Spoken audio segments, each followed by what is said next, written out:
bahwa dalam proses ini, dalam kasus ini dari awal sudah ada kejanggalan. Di dalam tahap penyidikan itu jelas-jelas. Ya.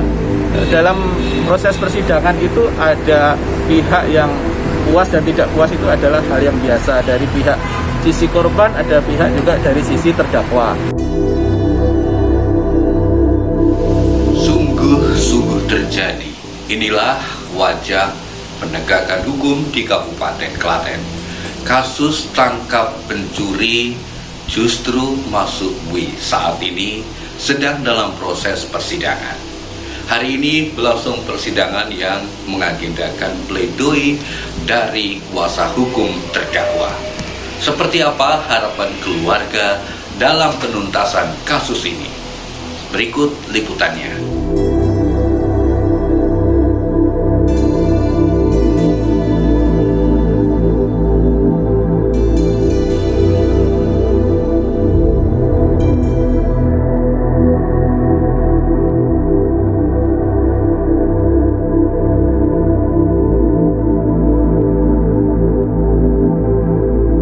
Proses persidangan kasus tangkap pencuri sepeda ontel yang diancam 6 bulan penjara terus berlangsung.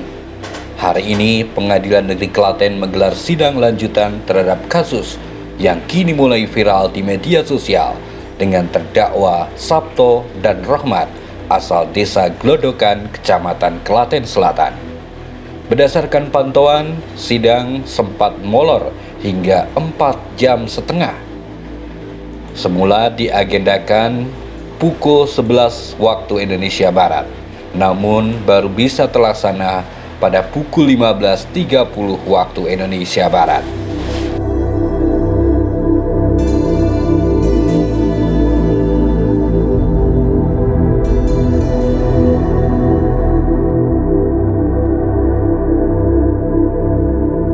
Puluhan warga yang merupakan keluarga terdakwa Sabto dan Rohmat tetap sabar menunggu selama 5 jam lebih untuk menghadiri sidang pledoi kasus pencurian sepeda ontel yang berlangsung. Hal ini dilakukan untuk mencari keadilan atas kasus yang dinilai oleh pihak keluarga terdapat kejanggalan sejak proses awal penyidikan.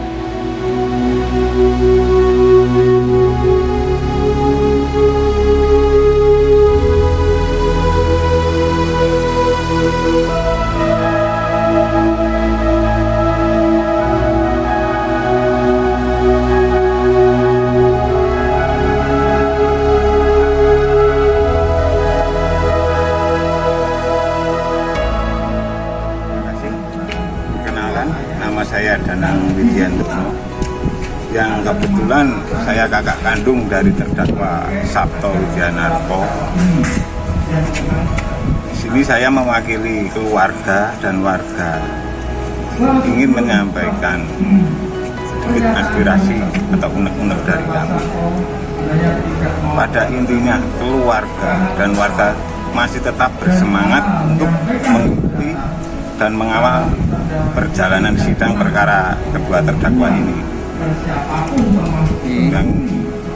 Dan walaupun dalam perjalanan sidang ini kami sering mendapat kendala-kendala, ya mulai dari tidak ketepatan jam sidang, kita juga pernah dipingpong.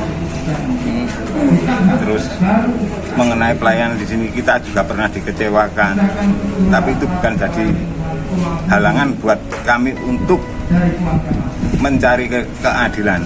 Kami di sini bukan mengemis keadilan, kami mencari keadilan supaya ditegakkan dengan setegak-tegaknya. Ya, harapan terakhir dari keluarga dan warga apa?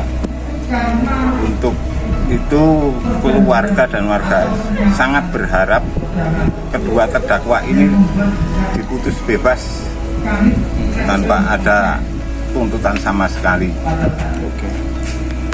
Mas, kalau memang kemudian ini menjadi sebuah presiden ya di warga atau di desa sendiri, seperti apa kondisinya kemudian dengan peristiwa ini? Sedikit besar itu pasti berpengaruh, Mas. Oke. Itu nanti kan tingkat kepedulian warga itu pasti berkurang. Bahwa dalam proses ini, dalam kasus ini dari awal sudah ada kejanggalan. Di dalam tahap penyidikan itu jelas-jelas kami mengantarkan kedua terdakwa ini dan saksi-saksi. Saya datang dari pagi, sudah datang itu bawa saksi. Sampai siang habis istirahat, saya tanyakan lagi, ini kelanjutnya gimana Pak?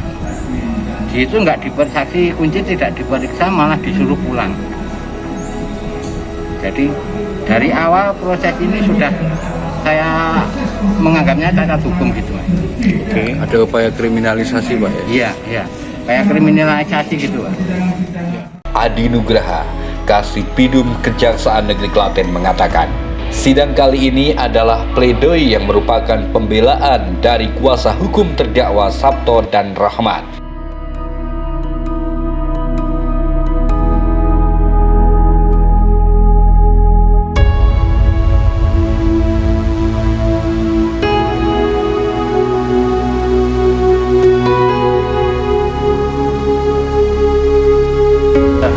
Dalam proses persidangan itu ada pihak yang puas dan tidak puas, itu adalah hal yang biasa. Dari pihak sisi korban, ada pihak juga dari sisi terdakwa. Jadi itu kalau terdakwa mempunyai hak juga dan korban juga mempunyai hak. Jadi kita dalam persidangan berdasarkan keterangan saksi-saksi di persidangan. Jadi kita menuntut seseorang terdakwa itu berdasarkan keterangan saksi-saksi dan didukung alat bukti yang lainnya, seperti juga visum et repertum dan bukti-bukti lainnya. Yang paling memberatkan ke terdakwa dari kemudian tuntutannya 6 bulan itu apa Pak Adi?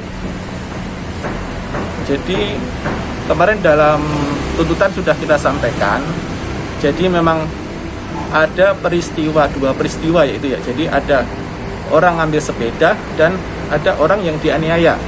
Jadi ceritanya si korban Isnadi Yunianto alias Londo, waktu di pemancingan dia disuruh membeli rokok.